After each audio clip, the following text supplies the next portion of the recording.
नमस्कार साथियों, आपका स्वागत है हमारे यूट्यूब चैनल में। और आपको हम पहले ही सूचित कर चुके हैं कि हम आपके डीएलएड थर्ड सेमेस्टर के लिए आपका मैथ स्टार्ट करने जा रहे हैं।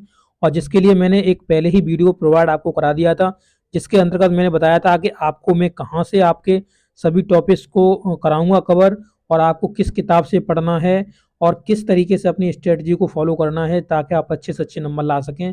और बुक्स को आपको कब तक पढ़ना है, कब तक नहीं पढ़ना है, और किस बुक से पढ़ना है, किसके मॉडल लेने हैं आपको, ये मैंने सब वीडियो में आपको पहले ही बता दिया है। और आज के वीडियो में आपको मैं स्टार्ट करने जा रहा हूँ आपका पहला चैप्टर। और पहले चैप्टर के अंतर्गत हम देखेंगे कि यहाँ पे अनुपात एवं समानुपात के बारे में आपको यहाँ पे बताया गया है।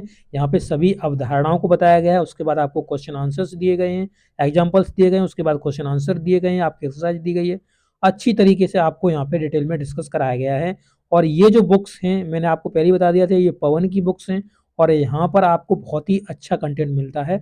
आप इनको हाईली रिकमेंड समझ सकते हैं हमारी तरफ से, क्योंकि इनसे आपके एग्जाम्स में डिट्टो क्वेश्चंस फंसते हैं। आप एक बार हम पे विश्वास करिए और आप इनकी बुक्स को पढ़िए, और उसके बाद आप एग्जाम में बैठिए, तब आपको देखने के लिए मिलेगा कि आप कितना अच्छा पेपर कर सकते हैं। यहाँ पर अगर आप इनकी बुक्स को फॉलो करते हैं तो समथिंग आप 95% तक नंबर लेके आएंगे यहाँ से, अगर आप तैयारी करते हैं, क्योंकि इनका मैंने खुद एक्सपीरियंस किया है। उस बेस पर आपको हम ये चीज़ रिकमेंड कर रहे हैं। ओके, तो चलिए आज का वीडियो स्टार्ट करते हैं। तो इस वीडियो के अंतर्गत मैं आपको इसकी कुछ अवधारणाओं के बारे में बताऊंगा कि अनुपात समानुपात की क्या क्या अवधारणाएं होती हैं, उनके बारे में बताएंगे।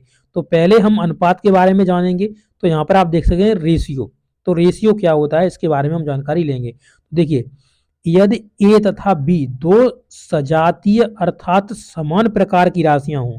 सजातीय का मतलब क्या होता है, समान हो, जो समान राशियां हों, जहां B is not equal to zero. इसका मतलब ये हो गया कि बी को हम बराबर में जीरो नहीं रख सकते।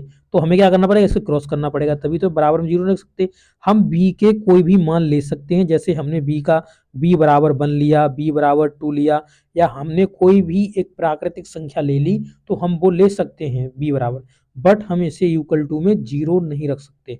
ये चीज यहाँ पे बताया गया है कि B is not equal to zero. देखिए, अब इसका पूरा अगर हम इसको खोल के आपको बताएं तो ये क्या होता है, जैसे ये साइन बना हुआ है ना, इस तरीके से, इसका मतलब ये है कि ये जो बराबर का एक साइन है इसमें, और ये कटा हुआ है, इसका मतलब ये है ये बराबर नहीं है।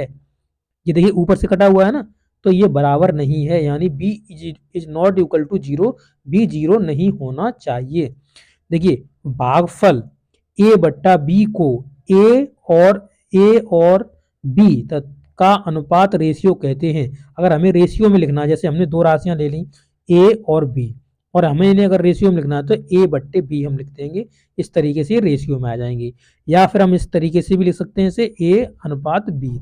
ये भी आपका क्या कहलाता है, ये भी आपका रेशियो कहलाता है। ये और ये चीज सेम ही है, कोई भी इन दोनों में अंतर नहीं है, ये आपको पता होना चाहिए। ठीक है, अब इसकी देखिए परिभाषा क्या कह रही है।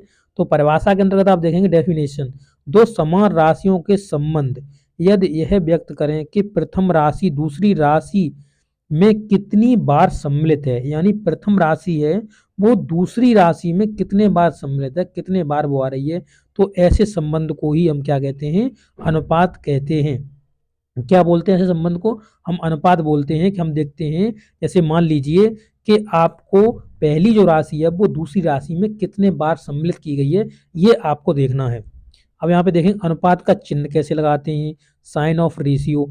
दो समान राशियों ए तथा बी के अनुपात को ए को बी को भाग देने पर, जैसे ए में हम बी से भाग दे दिए, और इससे हम कैसे दे देंगे, जैसे ये हमने पहले बता दिया, ए में हमने बी में भाग दिया, या इस तरीके से हम लगाएंगे, ये मैं पहले बता चुका हूँ आपको, के रूप में हम इसे लिखते हैं। इसे ए अनुपात बी पढ़ा जाता है। अर्थात अनुपात का चिन्ह इस तरीके का होता है। किस तरीके का अनुपात का चिन्ह होता है, ये दो बिंदी होती हैं, जैसे हम ये बनाते हैं ना, बड़ी अंक बनाते हैं, ये आगे बिंदी रखी होती है, वैसी ही बिंदी इसमें भी रखी होती हैं। तो ये अनुपात का साइन होता है। या किसी चीज को जब हम बट्टे में लिखते हैं तो वो क्या कहलाता है, अनुपात के साइन में होता है। अब आप आगे देखेंगे तो यहाँ पे देखिए अनुपात के पद, अनुपात के पद यानी टर्म ऑफ रेशियो, राशियां ए तथा बी अनुपात के पद कहलाती हैं।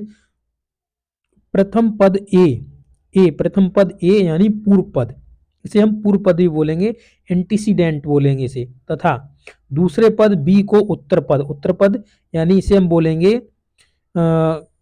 कॉन्सिक्वेंट, कॉन्सिक्वेंट बोलेंगे इसे, कॉन्सिक्वेंट बोलेंगे, इसे कॉन्सिक्वेंट कहते हैं।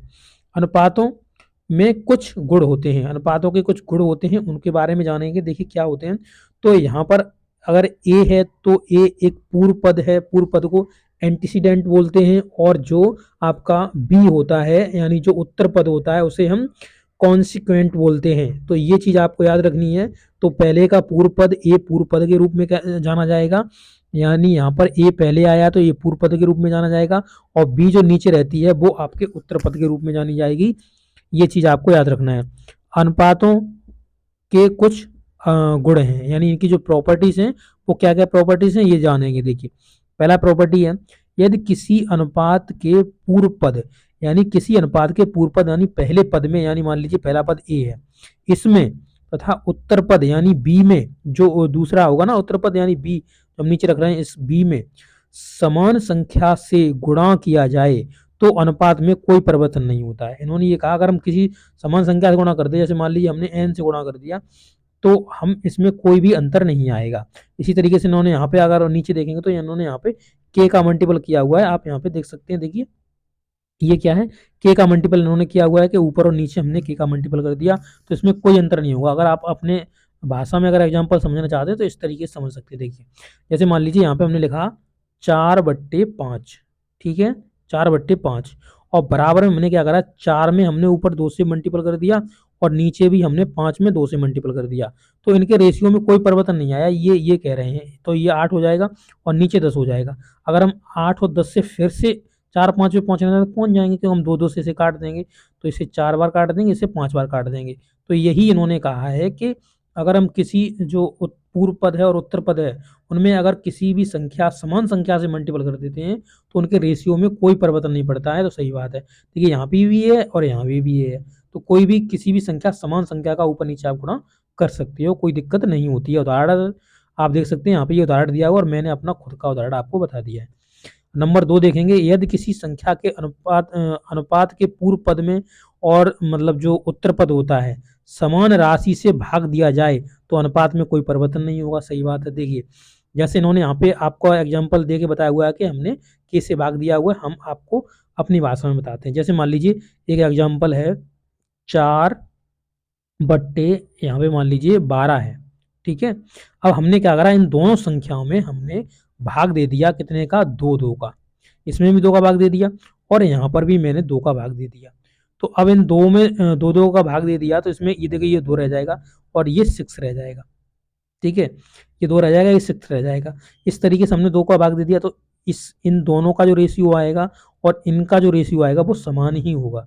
जैसे इनमें हम जैसे 4 से काट सकते सीधा, तो इसमें 1/3 आता, ठीक है, और इसमें भी हम अभी 2 से काट सकते हैं तो 1/3 आता। तो सेम टू सेम केस रहेगा कि नहीं रहेगा, तो सेम टू सेम केस रहेगा। यही चीज यहाँ पे बताई गई है, ठीक है। तो आप समझ गए। अब आप थर्ड देख लीजिए, यहाँ पे जो थर्ड प्रॉपर्टीज है उसमें कहा है 2 या 2 से अधिक अनुपातों की तुलना उनके हरों को समान बनाकर की जा सकती है। देखो अब यानी कहने का मतलब तुलना हमें करनी है। जैसे मान लीजिए एक भिन्न बनी हुई है 2/3 और एक भिन्न मान लीजिए आपको बनी हुई है यहाँ पे मान लीजिए कि 5/, यहाँ पे 4 बनी हुई है। तो इन दोनों की हम तुलना करना चाहते हैं, कौन इनमें बड़ा है कौन छोटा है। तो हमें क्या करना होगा, तो देखिए हम इनके जो हर हैं आप देख सकते हैं, इनके हर को मैं समान बना सकता हूँ। तो यहाँ पे देखिए 4 है एक में हर, एक में आपका 3 है। तो यहाँ पे देखेंगे तो यहाँ पे 3 हर है और यहाँ पे 4 हर है। अगर आप इंग्लिश में बात करेंगे तो ये डिनोमिनेटर होते हैं दोनों और ये ऊपर वाले न्यूमिनेटर होते हैं।